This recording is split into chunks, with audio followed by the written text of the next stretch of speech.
L'azienda sanitaria locale numero 16 di Padova ha un nuovo progetto per il territorio.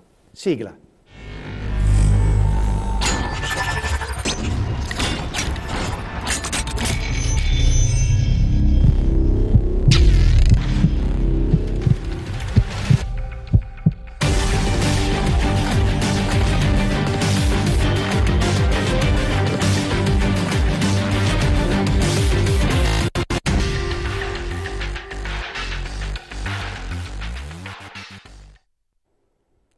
Oggi vi presento il dottor Fabio Verlato, è il coordinatore dei distretti per tutti i servizi, quindi del territorio nella zona di pertinenza dell'azienda sanitaria locale numero 16, quella di Padova, una grandissima azienda sanitaria locale che ha dei problemi molto particolari.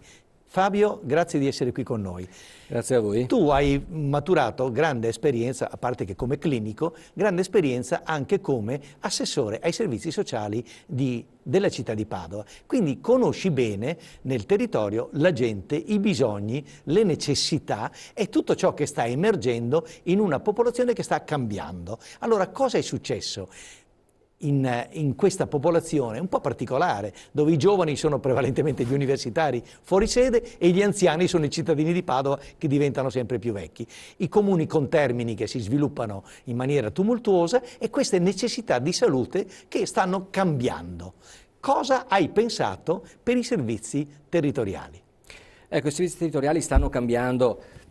Già da prima che arrivassi io sto dando un contributo a questo cambiamento, sì, che direi è quasi epocale, sta avvenendo anche in altre regioni, cioè si sta passando da una medicina di attesa, la medicina che abbiamo studiato quando ero negli anni 80 ancora studenti di medicina, cioè aspettavi che la gente si ammalasse, sì, e poi era soprattutto l'ospedale, era una medicina ospedalocentrica. Adesso invece c'è la medicina di iniziativa, che è soprattutto territoriale, che pensa molto alla prevenzione, che anche quando ci sono malattie croniche, come succede purtroppo ai nostri anziani, perché sappiamo che la transizione demografica e poi epidemiologica ci sta portando verso le malattie cronico-degenerative sempre di più, anche queste malattie vanno curate sempre con l'iniziativa, cioè non va lasciato mai solo il paziente.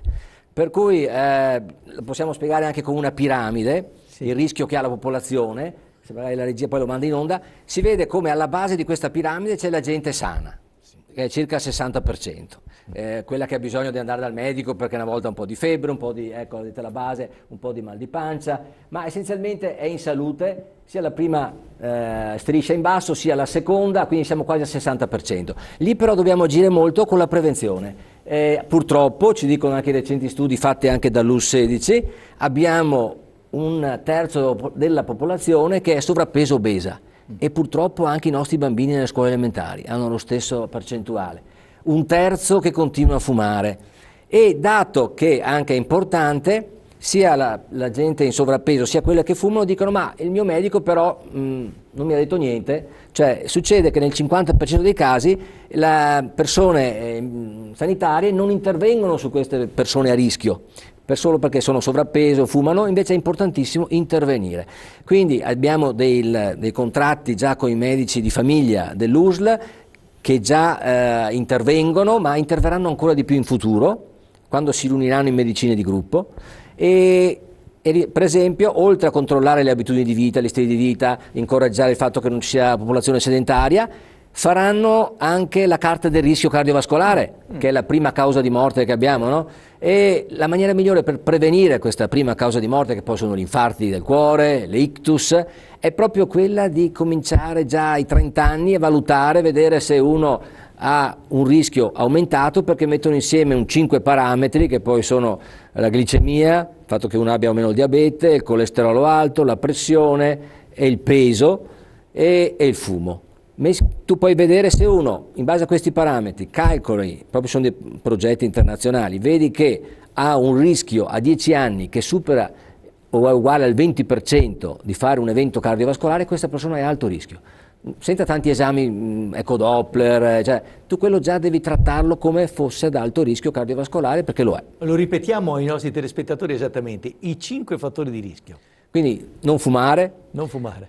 Poi non essere in sovrappeso, farsi controllare il colesterolo, se questo è a posto poi puoi farlo ricontrollare dopo 5 anni, e la pressione. La glicemia? E la glicemia.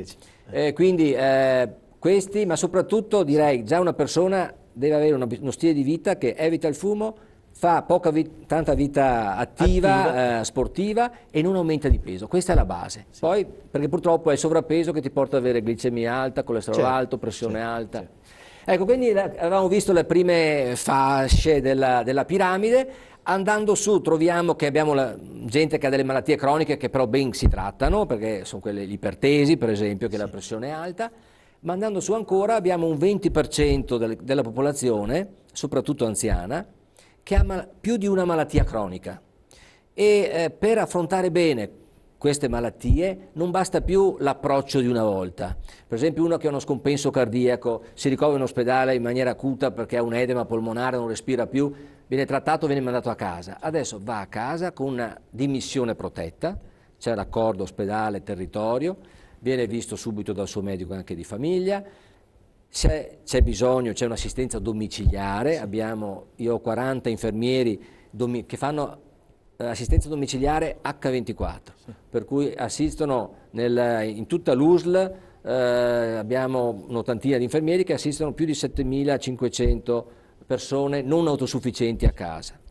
Quindi queste persone che hanno malattie croniche e sono anche messe così gravi, diciamo, da non essere autosufficienti, hanno questa assistenza domiciliare che direi che è tra le più alte d'Italia, perché noi come i nostri anziani ne seguiamo il 6,6%, la media nazionale è 4%. Se non avessero questa assistenza dovrebbero essere ricoverati in case di riposo, in ospedali di comunità, e invece grazie a questa assistenza domiciliare devo ringraziare proprio anche questi infermieri e anche i medici di famiglia, perché è fatta bene, possiamo sempre migliorare, ma il punto di partenza è buono.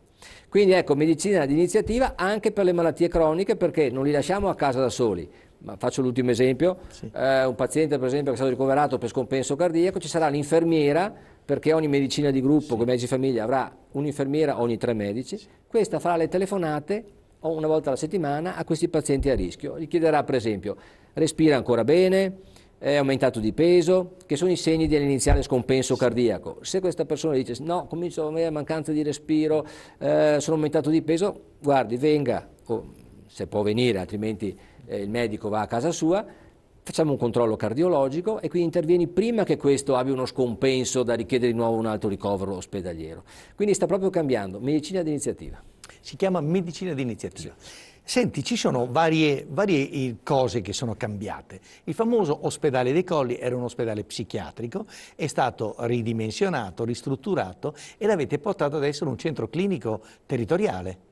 Ecco, Vuoi parlarcene un po'? Certo, quella è una grossa sfida che spiega anche come sta cambiando la medicina territoriale.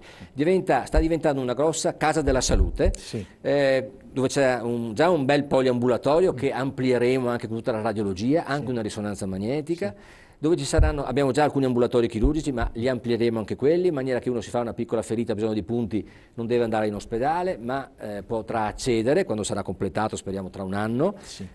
Quindi ecco, lì è un esempio di come governare bene il territorio senza dover ricorrere all'ospedale, che dà risposte immediate ai cittadini. Poi da lì ho proprio anche la possibilità di coordinare a livello del territorio alcune specialità importanti. Citavamo prima il diabete come una delle cause più importanti di malattie croniche da seguire. C'è un'unità operativa complessa di diabetologia che però coordina 9 sedi distaccate in tutta l'USL.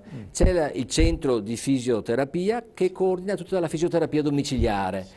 C'è la riabilitazione cardiologica, la medicina dello sport che fa anche iniziative nelle scuole per l'attività sportiva, cioè ho tutte delle unità complesse che però coordinano anche unità più semplici nel territorio. Il controllo della coagulazione per i malati in terapia anticoagulante, no? Esatto, c'è anche quello, con 4.000 persone che vanno. Adesso cerchiamo di ridurre il numero comunque, perché è una responsabilità che man mano stiamo passando al medico di famiglia. E lì ma il medico di famiglia è disponibile? Perché sono disponibili, già molti ce li hanno praticamente tutti in carico. I casi un po' più complicati invece continueranno ad andare a questo centro che è veramente un centro di eccellenza. E diventa una casa della salute, dicevi. Cosa si intende, a parte il centro che a Padova viene chiamato dei Colli, ce ne saranno altre di queste case della salute? Praticamente questa sarà quella più grande, che Sì. avrà più o meno tutto, come Sì. dicevo, anche l'ambulatorio Anche la risonanza, chirurgico, sì. anche la risonanza, tutta la radio. Poi nasceranno, per esempio, abbiamo già due medicine di gruppo sperimentali dentro Sì. l'USL, una in un quartiere di Padova che si chiama Guizza e un'altra in un paese che si chiama Maserà. Sì. Lì già adesso si sono riuniti 8 medici, per esempio, a questo quartiere di Padova della Guizza. E cosa fanno? A parte mantenere aperto l'ambulatorio per 12 ore al giorno, con copresenza, per cui uno che ha un problema trova sempre un medico e uno dice ma non è il mio medico, però è un medico del gruppo che accede alla tua cartella e sa subito, ti sa inquadrare. Come fosse il proprio medico. Come fosse il proprio medico. Poi c'è un punto prelievi, Sì. c'è un cardiologo che va per 5 ore alla settimana. E adesso andrà anche un pneumologo, metteremo anche la spirometria, per cui ecco quelle attrezzature e quegli specialisti di cui di più abbiamo bisogno. Parlavamo prima, le malattie croniche più importanti, a parte lo scompenso, sono quelle polmonari, le malattie croniche ostruttive polmonari, il diabete, e anche lì abbiamo la possibilità di mandare uno specialista diabetologo, e poi purtroppo le demenze anche che stanno aumentando. Quindi per queste patologie, queste medicine di gruppo che nascono, saranno delle piccole case della salute che offriranno alcuni servizi, non tutti come quelli della e qualche grande casa specialista che voi manderete lì. E gli specialisti che li mandiamo, più qualcuno avrà anche il punto prelievi, Sì. qualcuno avrà anche il centro di guardia medica che sarà attivo per alcune ore come ambulatorio nelle ore. Quindi diminuirà la tensione verso i centri ospedalieri. Insomma. Già adesso mi dicevano questi colleghi della medicina di famiglia, di questa medicina sperimentale di gruppo, l'anno scorso hanno ridotto di 600 persone, invece che andare in ospedale sono state da loro curate perché avevano un forte mal di schiena, avevano altri dolori addominali che però non erano così gravi, se li sono gestiti loro, hanno fatto l'esame del sangue, visto che non c'era appendicite per esempio, e se li sono tenuti lì e li hanno curati loro. Io qui ho un magazine, ho una pubblicazione dell'azienda sanitaria di Padova. Questa pubblicazione è interessante perché in realtà sfogliandola troviamo ben tante cose. C'è una cosa che mi ha incuriosito, la Fondazione Casa dei Colli. Che cos'è questa Fondazione Casa dei Colli? Ecco, gli ospedali una volta venivano aiutati molto da donazioni, infatti se andate all'ospedale vecchio Giustinianeo di Padova trovate tanti benefattori proprio nel chiostro. E la stessa cosa si vuole fare qui, perché, beh, è inutile dirlo, è un periodo in cui le risorse non sono molte, ecco. E allora per ristrutturare e ampliare questa Casa Colli, che diventa un po' la casa della salute anche dei padovani, si è creata questa fondazione dove il cittadino può fare delle donazioni, detrarle anche dalle tasse, col 5 per 1000, e essere copartecipe di questa grossa iniziativa che veramente migliorerà la salute dei padovani, per i motivi che dicevo prima, perché c'è la prevenzione, c'è la diagnosi immediata, c'è l'assistenza domiciliare. Ecco una cosa che c'è lì ed è importante sottolineare, la COT. Cos'è la COT? La centrale operativa territoriale. Ecco. Questa è attiva H24, ti rispondono sempre e coordina quello che dicevo prima, per esempio la dimissione di un paziente dall'ospedale al territorio, ha bisogno di andare nella struttura intermedia o ha bisogno di andare a casa però con l'assistenza infermieristica, col materasso antidecubito, ecco c'è questa centrale operativa che è attiva sempre. Vi faccio un piccolo esempio, questa centrale operativa segue 380 pazienti che purtroppo sono terminali, cioè sono in cura palliativa perché hanno dei tumori che ormai non possono guarire. Si sta molto meglio a casa propria se si ha l'assistenza giusta e quindi noi cerchiamo di tenere a casa queste persone con i loro familiari. Solo il fatto che la centrale operativa territoriale ha dato ai familiari e alla persona appunto che è in cure palliative il cellulare H24 da chiamare ha ridotto del 30% i ricoveri in ospedale, perché molto spesso uno va in ansia, ha un proprio caro, un proprio congiunto che sta male perché obiettivamente è in fase terminale per questi tumori, però se sente di là un infermiere esperto di cure palliative, nel 30% dei casi si tratta proprio di problemi stati d'ansia che possono essere risolti e già solo il fatto di avere la possibilità di telefonare ha ridotto di 1/3 i ricoveri. Poi invece quando c'è bisogno di attivare il medico che va da domicilio o l'infermiere, questo viene fatto, però per esempio c'è un catetere che si chiude durante la notte, alle 2 di notte, fino a qualche anno fa, 2 anni fa, ospedale. Adesso si chiama centrale operativa, questa chiama l'infermiere di turno e va e gli sostituisce il catetere. Ecco, si chiama centrale operativa territoriale e lo ricordiamo ai cittadini di Padova e dei comuni dell'azienda ULSS 116 di Padova che c'è questo servizio innovativo. Certo. Allora, per fare un altro esempio di cosa fa la COT, adesso stiamo uscendo dall'emergenza caldo. Però in luglio abbiamo avuto il mese più caldo degli ultimi 150 anni, insomma, ecco.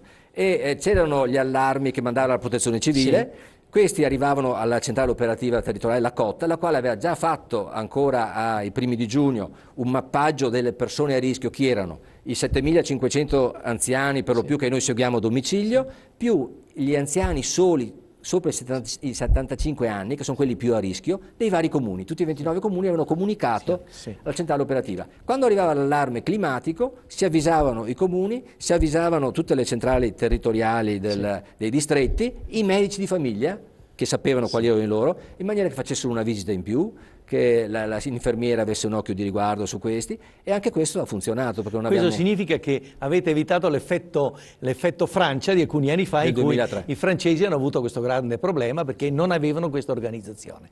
Senti, questa riorganizzazione che è stata pilotata da Urbano Brazzale è piuttosto interessante, ma anche i distretti sono in evoluzione.